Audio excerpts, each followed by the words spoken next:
ఒక చిల్లర భాషను మాట్లాడుతున్నాడు అతను. మీరు వీలైతే ఒకసారి మీ లాయర్లతో కూడా సంప్రదించి ఆ ఛానల్స్ మీద కూడా కేసు పెట్టడానికి వీలవుతుందేమో చూడండి. ఎందుకంటే దీన్ని ఇంకనూ కొనసాగిస్తే మన దేశంలో అంతర్యుద్ధాలు, భయంకరమైనటువంటి విప్లవాలు, క్రైస్తవ అస్తిత్వానికి అపాయకరమైనటువంటి పరిస్థితులు ఏర్పడేటువంటి మనకు స్థితులు గోచరిస్తున్నాయి. పడమర హేమలత యూట్యూబ్ ఛానల్ వీక్షకులందరికీ ప్రభు నామంలో నా వందనాలు తెలియజేసుకుంటున్నాను. ఈరోజు ఒక మంచి వీడియోతో మీ అందరికి కూడా కొంత ఊరట, సంతోషము కలుగజేసేటువంటి ఒక మంచి వార్తను మీకు నేను తీసుకురావడం జరిగింది. దానికి ముందు ఒక 2 చిన్న మాటలు చెప్పుకుందాము. ఇప్పుడు నాకు తెలిసి ఒక 100 సంవత్సరాలుగా క్రైస్తవ్యమును భయంకరముగా విమర్శించేటువంటి వ్యక్తులు బయలుదేరారు. వారి సంఖ్య ఇటీవల ఇబ్బడి ముబ్బడిగా పెరిగిపోయింది. లాజిక్ ఉండి కావచ్చు, లేక కావచ్చు, ఏమాత్రం కూడా హేతువు లేని కారణాలతో వ్యక్తిగతమైన మరి కక్ష కార్పణ్యాలు వాళ్ళకి ఎందుకున్నాయో తెలియదు, కానీ క్రైస్తవ్యం పైన, అలాగే క్రీస్తు ప్రభు పైన, క్రీస్తు ప్రభు యొక్క తల్లిగారైనటువంటి మేరీ మాత పైన, సర్వసృష్టికర్త అయిన యెహోవా తండ్రి పైన, పరిశుద్ధాత్మ పైన కూడా, ఇంకా బైబిల్లో ఉన్న కంటెంట్ల పైన, బైబిల్లో ఉన్నటువంటి వ్యక్తుల పైన ఒక నీచ నికృష్టమైనటువంటి అన్పార్లమెంటరీ లాంగ్వేజ్ను వాడుతూ విచ్చలివిడిగా ప్రవర్తిస్తూ ఉన్నటువంటి వ్యక్తుల్ని సమాజంలో మనం కొంతమందిని చూస్తున్నాం. అందులో రాధా మనోహర్ దాస్ అనే వ్యక్తి మరీ ముఖ్యంగా పిలిచిన ప్రతి ఛానల్కి వెళ్ళి కామెడీ క్యారెక్టర్ లాగా ఎకసెక్కాలాడుతూ అసలు నోట్లో నుంచి ఏమొస్తోందో అన్న విషయం కూడా స్పృహ లేకుండా, అసలు ఏ మాత్రం కూడా బాడీ మీద కాన్షియస్ లేదు అతనికి, అతని నోట్లోంచి వచ్చే మాటల మీద ఎటువంటి ఆలోచన కూడా లేదు. ఏ మాట పెడితే ఆ మాట మాట్లాడడం అనేది ఈ మధ్య మనం చూసాం. అతని వీడియోల్లోనే బొగడ, బైబిల్, అలాగే యేసు, ఇంకా యేసుని ఇంకా చెప్పలే అన్ని దూషణలు. ఇంకా మేరీ మాత దగ్గరకు వచ్చేటప్పటికీ వీడి దౌష్ట్యము, దుర్మార్గము, వీడి నోటి యొక్క దుర్మార్గం ఎంత పెరిగిపోయిందంటే ఇంకా నేను దాన్ని పూర్తిగా చెప్పలేను, కానీ లారీ పక్కన మేరీ అంటూ జోక్స్ వేయడము, అది జోక్ అని అతను అనుకుంటున్నాడు. ఏ ఛానల్స్లో అయితే ఇతను మాట్లాడుతున్నాడో ఆ ఛానల్స్కు సంబంధించినటువంటి యాంకర్లు వీడికి సమానంగా వాళ్ళు కూడా ఆ జోకుల్ని ఎంజాయ్ చేస్తూ మనం దేని గురించి మాట్లాడుకుంటున్నాము ఆ సమాజానికి, ఆ క్రైస్తవ సమాజానికి మనం జవాబుదారి, అటువంటి రాజ్యాంగం కలిగినటువంటి దేశంలో మనం జీవిస్తున్నాము అన్న ఇంగిత జ్ఞానమును మర్చిపోయి ఆ యాంకర్లు ప్రవర్తించడాన్ని ప్రతి ఒక్కరు చూసుంటారు. ఇతని మీద కంప్లైంట్స్ అనేవి కొన్నాళ్ళుగా మన వాళ్ళు అక్కడక్కడ పోలీసుల్ని కలవడము, మాట్లాడటము జరుగుతున్నది. ఇతనికి డైరెక్ట్గాను ఇండైరెక్ట్గాను అలా మాట్లాడొద్దని చెప్పించటం కూడా జరిగింది. ఎక్కడో కాదు, తిరుపతిలోనే ఇక్కడ పాస్టర్స్ అసోసియేషన్ వాళ్ళు ఎస్పీ గారిని ఒక 4 years బ్యాక్ ఐ థింక్ కలవడము మాట్లాడటం జరిగింది. అలాగే చాలా ఊర్లలో ఇతని మీద కంప్లైంట్స్ ఆల్రెడీ పోలీస్ స్టేషన్లలో లాంచ్ చేస్తున్నారు. అవి మరి ఎందుకని ఇతని మీద ఎవరు యాక్షన్ తీసుకోవటం లేదో అదైతే నాకు తెలియదు. వైజాగ్లో ఉన్నటువంటి టిఎస్ కుమార్ బ్రదర్ గారు కూడా ఇతని మీద కంప్లైంట్ చేసినట్టుగా నాకు తెలుస్తోంది. అది మనం దాన్ని రూఢిపరచుకోవాల్సింది. అలాగే ఈ మధ్య నిన్ననే అనుకుంటాను ఒక వీడియో చూశాను నేను. హైదరాబాద్కి చెందినటువంటి ఒక WCC అని ఒక ఆర్గనైజేషన్ ఉంది, వరల్డ్ క్రిస్టియన్ కౌన్సిల్. దాని స్టేట్ ప్రెసిడెంట్ అయినటువంటి ఒక బ్రదరు ఇతని మీద, రాధా మనోహర్ దాస్ మీద కంప్లైంట్ పోలీస్ స్టేషన్లో ఇవ్వడం, అది FIR అవ్వడం వరకు జరిగింది. మరి ఆ FIR అయిన తర్వాత ఇతన్ని పిలుస్తారో లేదో నాకు తెలియదు. అది కోర్టుకు వెళుతుందో లేదో తెలియదు. అది దాని మీద ఏం జరుగుతుందో అన్నది మనకు తెలియదు. కానీ ఒక అడుగు అయితే మన వాళ్ళు వేయడం జరిగింది. ఇక్కడ నేను రాధా మనోహర్ దాస్కి ఏం చెప్పదలుచుకున్నానంటే, మనిషి ఉచితాలు మరిచిపోయి మాట్లాడటం అనేది ఒక ఆవేశం వల్ల, ఒక ఉద్రేకం వల్ల జరగచ్చు. కానీ ఒక ప్రణాళిక ప్రకారం అదే పనిగా, అదే జీవనాధారంగా, అదే జీవన శైలిగా, అదే జీవన విధానంగా జీవించడం అనేది ఒక జంతు లక్షణం. అటువంటి మృగప్రాయమైన జీవితాన్ని జీవిస్తూ ఉన్నటువంటి ఇతనికి నేను ఈ వీడియో ద్వారా ఏం చెప్పదలుచుకున్నానంటే, కొంతమంది మనుషులు మాట్లాడిస్తున్నప్పుడైనా నేను చేస్తున్న తప్పని అతనికి తెలియాలి, లేదు అతనికి అతనైనా అది తెలుసుకోవాలి, లేదు అతని మీద కంప్లైంట్ పెడుతున్నారు అన్నప్పుడైనా నా నోటి నుంచి వస్తున్న మాటలు సరిగా లేవు అన్న జ్ఞానం అతనిలో కలగాలి. అది కాదు, చట్టానికి లోబడాలి. ఇప్పుడు కంప్లైంట్ చేసినప్పుడు దానికి లోబడి అక్కడైనా అతను తాను ప్రవర్తించిన విధానానికి సమాధానం చెప్పుకొని, అతని వల్ల ఎవరెవరైతే మానసికంగా గాయపడ్డారో వారందరికీ క్షమాపణ చెప్పుకోవటం అనేది అతనికి మంచిది. అది జరగలేదనుకోండి, ఏం జరుగుతుంది అనేది ఒక చిన్న కథ చెప్తాను నేను. ఒక 10 ఏళ్ల క్రితం స్కూలు స్థాయిలో ఉన్నటువంటి ఇంగ్లీష్ మీడియం వాళ్ళకి ఒక text book, English text book ఉండేది. ఇంగ్లీష్ టెక్స్ట్ బుక్ అది 6th 7th అయిండాలి. ఆ ఇంగ్లీష్ టెక్స్ట్ బుక్లో ఒక లెసన్ ఉంది, డివైన్ వెంజెన్స్, దేవుని యొక్క పగ. అంటే మనిషి దగ్గర నుంచి తప్పించుకొని మనిషిని మోసం చేసి మనుషులను మోసం చేస్తే దేవుణ్ణి తప్పించుకోవడం అసాధ్యమని ఆ లెసన్ యొక్క నీతి. ఇది ఎక్కువ సమయం ఏం కాదు, 1 minute కంటే ఎక్కువ పట్టదు. ఆ లెసన్లో 10 ఏళ్ల క్రితం స్కూల్ ఎడ్యుకేషన్ చేసిన వాళ్ళందరికీ కూడా లెసన్ తప్పకుండా గుర్తుండొచ్చు. ఆ లెసన్లో ఒక 60 years పైన ఉన్నటువంటి ఒక స్త్రీ తన ఇంటి డాబా మీద తిరుగుతూ ఉంటుంది. అంటే తన ఇంటి ముందర అనుకోండి, బాల్కనీ లాగా అనుకోండి, తిరుగుతూ ఉన్నప్పుడు ఒక వ్యక్తి ఒక ఇంట్లో నుంచి బిత్తర చూపులు చూసుకుంటూ గబగబా పరిగెత్తుకుంటూ ఆ ఇంట్లో నుంచి క్రాస్ అయిపోవడాన్ని, వీధి దాటడాన్ని ఆవిడ చూస్తారు.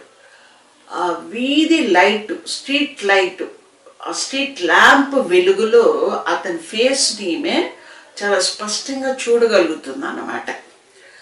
పొద్దున తెల్లవారేసరికి ఏ ఇంట్లో నుంచి ఆ వ్యక్తి వెళ్ళాడో ఆ ఇంట్లో ఒక స్త్రీ, వృద్ధురాలైనటువంటి ఒక స్త్రీ చంపబడి ఉంటుంది.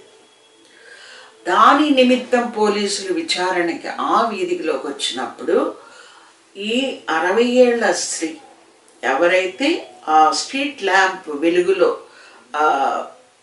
క్రిమినల్ యొక్క ఫేస్ చూశారో ఆవిడ వెళ్ళి తను అతన్ని రికగ్నైజ్ చేయగలను అని చెప్తుంది అన్నమాట. ఆవిడ్ని ఎవిడెన్స్ కింద పోలీసులు తీసుకొని కేసుని కోర్టుకు తీసుకెళ్తారు.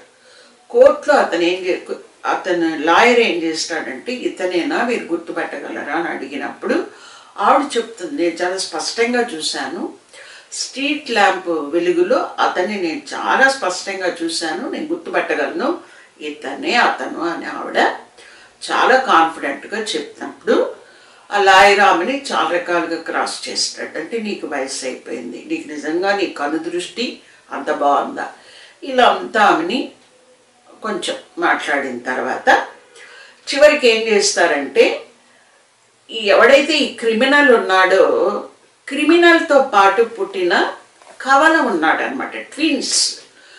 ఆ కవలను తీసుకొని వచ్చి అక్కడ ప్రజెంట్ చేసి, ఇప్పుడు వీళ్ళిద్దరిలో ఎవరో చెప్పు అన్నప్పుడు ఆవిడేం చెప్తుందంటే, నేను చెప్పలేను, వీళ్ళిద్దరు ఒకేలాగున్నారు కనుక నేను చెప్పలేను అంటుంది.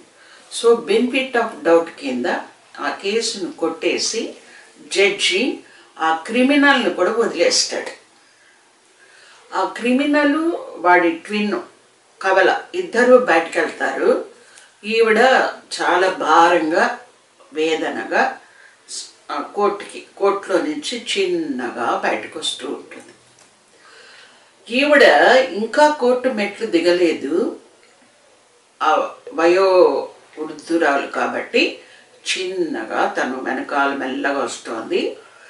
ఆ ట్విన్స్ ఆ లాయర్ ఇద్దరు ఈమెని ఎగతాళి చేసుకుంటూ ఈమెను దాటుకొని రోడ్డు మీదకి అర్చుకుంటూ నవ్వుకుంటూ వెళ్తారన్నమాట.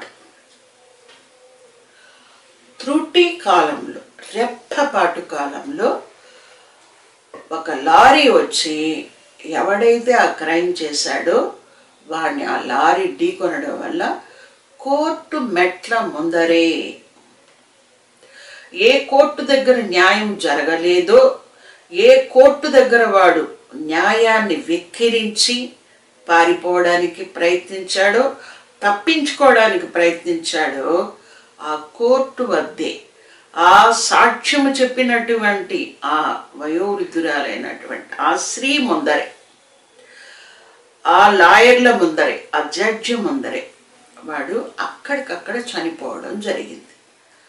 అంటే మనుషుల ముందర, మనుషుల ఎదుట మనం మన తప్పులను ఒప్పుకొని ఒకవేళ క్షమాపణ వేడుకోగలిగితే కొంతవరకు ఆ శిక్ష అనేదాన్ని దేవుడి దగ్గర ఒక క్షమాపణ దొరుకుతుంది, ఆ శిక్ష అనేది తగ్గుతుంది. అలా కాకుండా చివరి క్షణం వరకు ప్రతి ఒక్కరిని వెక్కిరించుకుంటూ ఎకసెక్కాలాడుకుంటూ, నాకు శరీరంలో దృఢత్వం ఉంది, పటుత్వం ఉంది, నాకు నోరుంది, నా వెనకాల మనుషులు ఉన్నారు, నన్ను పోషించే వాళ్ళు ఉన్నారు, నాకు పక్కబలం ఉంది, నన్ను ఎవరైనా ఏమన్నా అంటే 10 నోళ్ళు లేస్తాయి పైకి, నేను వేరే వేరే భాష మాట్లాడచ్చు కానీ మాట్లాడకూడదు, ఎందుకంటే ఇంగిత జ్ఞానం ఉండాలి కదా మనకు. అందుకని వీలైనంత మట్టుకు ఒక మర్యాదకరమైన భాషలో మాట్లాడటానికి, వీడియో చేయటానికే నేను ప్రయత్నిస్తున్నాను. ఒకవేళ అమరావతిగా మాట్లాడమన్నా కూడా మాట్లాడలేనటువంటి స్థితి నాది, ఎందుకంటే నాకు ఆ భాష కూడా రాదు. చూడండి, మనుషుల్ని మోసం చేస్తే దేవుణ్ణి మోసం చేయడం కూడా అలా జరగదు. ఎందుకంటే ఈ చరాచర జగత్తును సృష్టించి, పాలించి, పోషిస్తూ, నడిపిస్తూ ఉన్నటువంటి దేవుడు సాక్షిభూతుడిగా ఉన్నాడు. నువ్వు నేను చూడలేనివి ఆయన చూస్తున్నాడు. దేని కొరకు ఈ మాటలు మాట్లాడుతున్నారో, ఏమి ఆశించి ఈ మాటలు మాట్లాడుతున్నారో ఆ మనుషులు ఎవ్వరు కూడా చిరంజీవులు కారు. 1000 ఏళ్ళు బ్రతికేటువంటి అవకాశం ఎవ్వరికీ లేదు. బ్రతికి ఉన్న ఈ కాస్త కాలంలో వీలైనంత మట్టుకు సమాధాన స్థితిని కలిగి జీవించడం అనేది మనకు దేవుడు నేర్పిస్తున్నాడు. బైబిల్ కూడా అదే నేర్పిస్తుంది. బైబిల్లో ఉన్నటువంటి కొన్ని ఇన్సిడెంట్స్ మాత్రమే వీళ్ళకి కనిపిస్తూ ఉందంటే, మిగిలినటువంటి చాలా చాలా వేల విషయాలు వీళ్ళకి కనిపించడం లేదు. అంటే వీరి కనుదృష్టి లోపమా, వీరి యొక్క మేధస్సులో ఉన్నటువంటి లోపమా పాపమా అనేది కూడా నాకైతే పెద్ద సందేహం అనిపిస్తుంది. ఎందుకంటే సమాధానపరచువారు ధన్యులు, వారి దేవుని కుమారులు అనబడుదురు అని బైబిల్ ఘోషిస్తూ ఉంది. నీ ఇరుగువారిని పొరుగువారిని నీవలే ప్రేమించమని బైబిల్ శాసిస్తోంది, ఆజ్ఞాపిస్తోంది. ఇంకను అనేక విషయాలు బైబిల్ నేర్పిస్తోంది. వేశ్యలను, దొంగలను, పరదేశులను కూడా ప్రేమించమంటోంది, వాళ్ళని ఆదరించమంటోంది, వాళ్ళకి అన్నం పెట్టమంటోంది. మరి ఆ బైబిల్ వీళ్ళకి ఎందుకు చేదయిందో నాకు అర్థం కావటం లేదు. సరే, ఇవన్నీ పక్కన పెడితే ఈ రాధా మనోహర్ దాస్ వాడినటువంటి భాష ఏదైతే ఉందో అది మన దేశ చట్ట ప్రకారం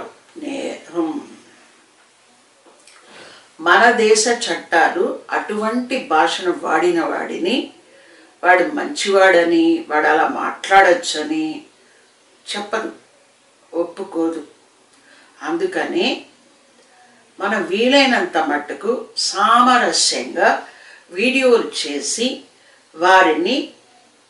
వారిలో ఉన్నటువంటి ఆ పగని లేదా కక్షని లేదా వారిలో ఉన్నటువంటి ఆ చేదుని, ద్వేషాన్ని తగ్గించడానికి పలు రకాలుగా ప్రయత్నాలు చాలామంది చేశారు. ఎవరైనా బౌండరీ దాటి మాట్లాడుంటే వారిది కూడా మనం ఆలోచించాల్సిందే. ఇతను ఏ లెవెల్లో వాళ్ళని, ఏ స్థాయిలో క్రైస్తవులు రెచ్చగొట్టాడనేది కూడా మనం ఇక్కడ ఆలోచించాలి. ఇతను ఇప్పటికిప్పుడు ఒక 2 days బ్యాక్ అనుకుంటాను, ఒక రైల్వే స్టేషన్లో నడిచి వెళుతూ ఉన్నటువంటి ఒక క్రైస్తవుడితో మాట్లాడిన విధానాన్ని నాకు తెలిసి క్రైస్తవులు అనేకులు చూసుండొచ్చు. ఇతడు ఏ రకంగానూ క్షంతవ్యుడు కాదు. ఇతని మీద కేసు అన్నది తప్పకుండా పెట్టాలి. ఎందుకంటే ప్రభుత్వం అనేదానికి మనం ఇతని యొక్క విధానాన్ని తెలియపరచాల్సిన బాధ్యత క్రైస్తవుల మీద ఉంది, హిందువుల మీద కూడా ఉంది, సమాజం మీద కూడా ఉంది. ఎన్జిఓలు కూడా రియాక్ట్ అవ్వాల్సిన అవసరం ఉంది, రెస్పాండ్ అవ్వాలి. మరి ఎందుకు అవడం లేదో నాకు తెలియదు.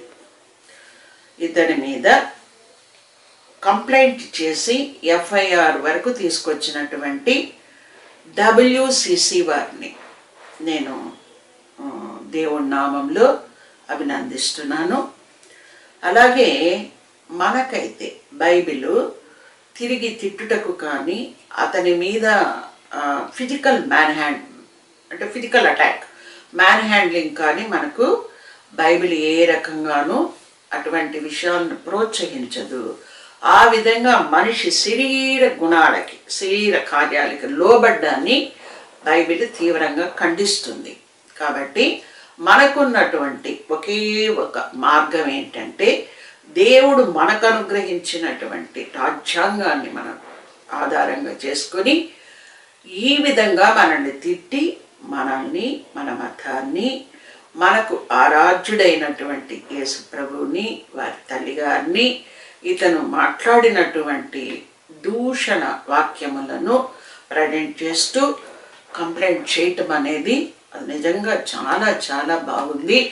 అందరూ కూడా నాకు తెలిసినంత వరకు ఇప్పటికే చాలామంది క్రైస్తవ సంఘాల వాళ్ళు ఇతని మీద కంప్లైంట్ చేయటానికి సిద్ధపడి ఉంటారు అని నేను అనుకుంటున్నాను. అలాగే కొంతమంది సిద్ధపడుతున్నామని కూడా తెలియజేయటం జరిగింది. మరొకసారి మీకు తెలియజేస్తున్నాను, మనల్ని మన మీదికి అటాక్ చేయటానికి వచ్చినటువంటి హితాన్ని ఎంతవరకు క్షమించాలో అంతకంటే చాలా ఎక్కువ కాలమే భరించాము, క్షమించాము. అసలు ఎవరూ కూడా క్షమించలేని స్థాయి వరకు మనం క్షమించాం. అతను ఎంత డైరెక్ట్గా మాట్లాడుతున్నాడంటే ప్రభుల వారిని మాత్రమే కాదు, ప్రతి క్రైస్తవుడిని కూడా వేలెత్తి నీ తల్లి పేరేమి, నీ తండ్రి పేరేమి, మీరంతా మాకు పుట్టిన వాళ్ళు అనేటువంటి చిల్లర భాషని, ఒక చిల్లర భాషని మాట్లాడుతున్నాడు అతడు. మీరు వీలైతే ఒకసారి మీ లాయర్లతో కూడా సంప్రదించి ఆ ఛానల్స్ మీద కూడా కేసు పెట్టడానికి వీలవుతుందేమో చూడండి. ఎందుకంటే దీన్ని ఇంకనూ కొనసాగిస్తే మన దేశంలో అంతర్యుద్ధాలు, భయంకరమైనటువంటి విప్లవాలు, క్రైస్తవ అస్తిత్వమునికే అపాయకరమైనటువంటి పరిస్థితులు ఏర్పడేటువంటి మనకు ఆ స్థితులు గోచరిస్తున్నాయి. కాబట్టి దయచేసి అందరూ ప్రార్థించుకోండి. వీలైనన్ని కంప్లైంట్స్, ఎన్నో సంఘాలు ఉన్నాయి 2 తెలుగు రాష్ట్రాల్లో. ఆ సంఘాల వాళ్ళందరూ కలిసో విడివిడిగానో మీ యొక్క బాధని, మీ యొక్క ఆవేదాన్ని తప్పనిసరిగా కంప్లైంట్ రూపంలో మీకు దగ్గరగా ఉన్న స్టేషన్స్లో, పోలీస్ స్టేషన్స్లో ఇచ్చి క్రైస్తవ సమాజం ఎంతగా ఇతని వల్ల పీడింపబడింది, బాధింపబడింది, ఇతని వల్ల ఎంతమంది ఎన్ని రకాలుగా అవమానపడ్డారు అనేది తెలిసేలాగా చేయండి. మరొకసారి మీ అందరినీ నేను కోరుకునేది ఏంటంటే, మనం దూషణలకి, ఫిజికల్ అటాక్స్కి మనం పాల్పడలేము. మనకు దేవుడిచ్చినటువంటి రాజ్యాంగాన్ని ఆధారంగా చేసుకుని అతని మీద కంప్లైంట్ పెట్టడం ఇది చాలా తగినది. ఎందుకంటే దేవుడే మనకు రాజ్యాంగాన్ని ఈరోజు మనకి ఇచ్చున్నాడు దేవుడు. కాబట్టి ఆ రాజ్యాంగాన్ని ఆశ్రయించుకొని వీలైనంత మంది కేసులు పెట్టవలసిందిగా మిమ్మల్ని కోరుకుంటున్నాను. మరొక్కసారి ఆ WCC ప్రెసిడెంట్కి, రఘు ముద్రిపీటర్ అనుకుంటాను, ఆ బ్రదర్ గారికి నా యొక్క అభినందన తెలియజేస్తున్నాను.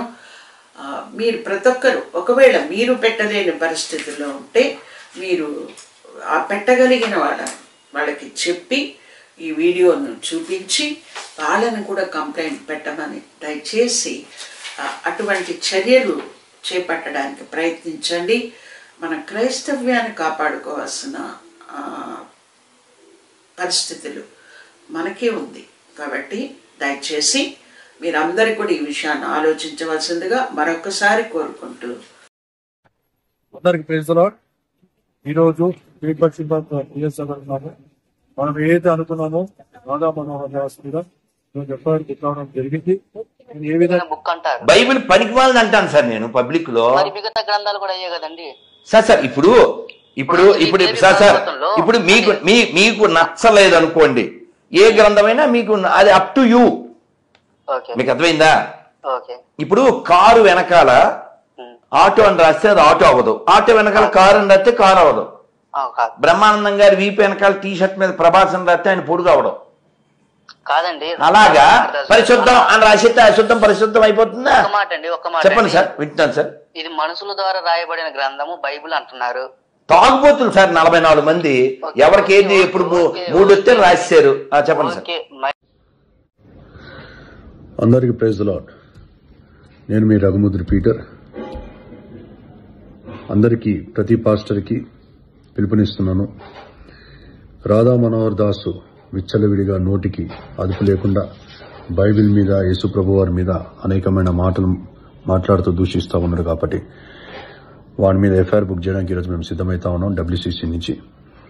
ప్రతి పాస్టర్, ప్రతి క్రైస్తవ నాయకుడు మీ యొక్క కాన్స్టిట్యున్సీస్ లో రాధా మనోహర్ దాస్ వారి ఫోటోని, దిష్టిబొమ్మని దగ్నం చేయండి. దాని తర్వాత వెళ్లి ఎఫ్ఐఆర్ మన మనోభావాన్ని దెబ్బతీసేటట్టు మాట్లాడినందుకు దాని తర్వాత నోటికి అదుపు లేకుండా మన మతాన్ని యేసుప్రభుని దూషించినందుకు వారి మీద ఎఫ్ఐఆర్ కేసులు బుక్ చేయండి. ఆంధ్ర తెలంగాణకి నేను పిలుపునిస్తా ఉన్నా. ప్రతి నియోజకవర్గ పాస్టర్స్ ఫెలోషిప్ ఏదైతుందో ఆ ప్రెసిడెంట్ ఎవరైతున్నారో మీరు ఈ బాధ్యత తీసుకోండి. ప్రతి పాస్టర్ని పిలవండి. ఈ రోజు ఎట్టి పరిస్థితుల్లో మన దిష్టిబొమ్మ ప్రతి నియోజకవర్గంలో దగ్నం చేయండి. ఆ వీడియోస్ మీ యొక్క ఫేస్బుక్ లో గ్రూపుల్లో పెట్టండి. మీ పోలీస్ స్టేషన్ కి, మీ నియోజకవర్గంలో ఉన్న పోలీస్ స్టేషన్ వెళ్ళండి. వాని మీద ఎఫ్ఐఆర్ బుక్ చేయండి. సుమారుగా ఈరోజు 200కి పైన ఎఫ్ఐఆర్లు బుక్ కావాలి. 200కి పైన. మీ దగ్గర ఎక్కడెక్కడ ఆధారాలు ఉన్నా ప్రతి ఆధారం తీయండి. ఎక్కడెక్కడ నోటికి వచ్చినట్టు మాట్లాడడం ఆ ప్రతి ఆధారం తీయండి. తీసి అవన్నీ అటాచ్ చేసి మీ నియోజకవర్గాల్లో మీరు కేసులు ఫైల్ చేయండి. ఇది WCC నుంచి నేషనల్ ప్రెసిడెంట్ గా నేను పిలుపునిస్తా ఉన్నా.